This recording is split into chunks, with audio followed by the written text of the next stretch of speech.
Hello বন্ধুরা, সবাইকে জানাই গুড মর্নিং। আজকে দেখো ঘুম ঘুম চোখে একেবারে সকাল সকাল চলে এসেছি আমার ছেলেকে নিতে, কারণ আজকে ওর বাবার ডিউটি পড়েছে। তো আজকে আমাকে নিতে আসতে হবে। তো সেই মতো চলে এসেছি।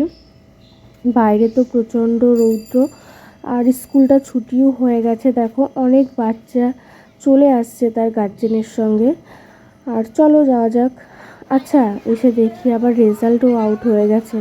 তো এখানে দেখে নিলাম যে আমার ছেলে কত পেয়েছে বা কী, সেটা দেখে একটু ক্যামেরা বন্দি করে নিলাম। তারপর এখন এত ভিড়ের মধ্যে খুঁজতে হবে কোথায় আছে আমার রাজকুমার। তো চলুন আপনাদেরকেও দেখাই যে আমি খুঁজে পাই কি পাই না। আমার আসতে জাস্ট 5 মিনিট দেরি হয়েছে, তার মধ্যে স্কুলের একজন স্টাফকে দিয়ে অন্তত 5 থেকে 6 বার ফোন করা হয়ে গেছে।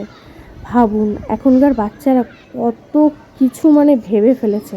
আমাদের বেলায় ছিল এত এত বুদ্ধি থাকলেও কি এত উপায় ছিল? এই যে পেয়ে গেছি আমি আমার রাজকুমারকে। এবার চলুন ওনার দাবিটা কি একটু শুনি। এখন মনে হচ্ছে মুখ দেখে তো বোঝা যাচ্ছে ওনার দাবি উনি একটু খেলাধুলো করবেন। এই যে খেলার মধ্যে একটু গাছে উঠবেন, কিন্তু গাছে উঠতে পারছে না। তো যাই হোক, বাবার সাথে থাকলে খেলা করতে পারে না, স্কুল ছুটি হলেই সাথে সাথে চলে যেতে হয়।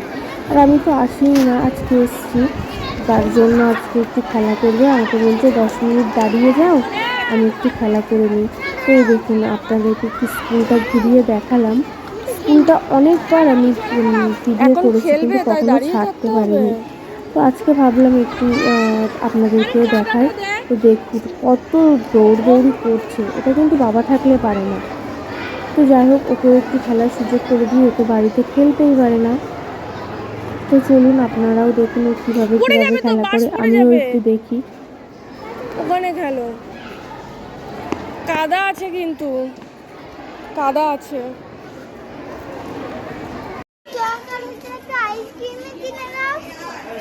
আইসক্রিম কিনে দেবো, চলো।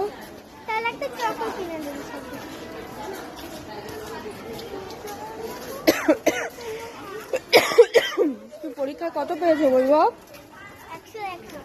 100 তো পরীক্ষা হয়নি, 10 পরীক্ষা হয়েছে।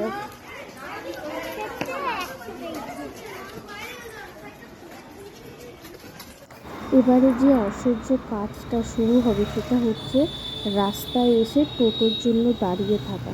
টোটো কিন্তু প্রচুর পেয়ে যাব, কিন্তু তাদের একটাই বক্তব্য, আপনি কি একা আছেন? আরে আমি কি বাড়ি থেকে আরেকজনকে সঙ্গে নিয়ে আসবো শুধুমাত্র টোটোয় ওঠানোর জন্য? এটা শুনতে শুনতে না জাস্ট বিরক্ত লেগে যায়। যাই হোক, অনেকক্ষণ দাঁড়ানোর পর একটা টোটো এসেছিল। তারপরে আজকে তো একাদশী, আমাকে কিছু বাজার করতেই হতো। তো একটা মুদিখানার দোকানে এসেছি, একটু দই দুধ এগুলো নেব বলে। তারপরে চলে এসেছি একটু মিষ্টির দোকানে, কারণ একটু মিষ্টি নিতে হবে। তো এইগুলো টুকটাক বাজার করে বাড়িতে চলে যাব। আমার কিন্তু এইগুলো কিনতে খুব ভালো লাগে। আমি কখনো সুযোগ পাই না, কিন্তু সুযোগ পেলে আমার ভীষণ ভালো লাগে। নিজের হাতে কেনাকাটা করার একটা মজাই আলাদা। তো যাই হোক, চলো আমার ব্লগটা এখানেই শেষ।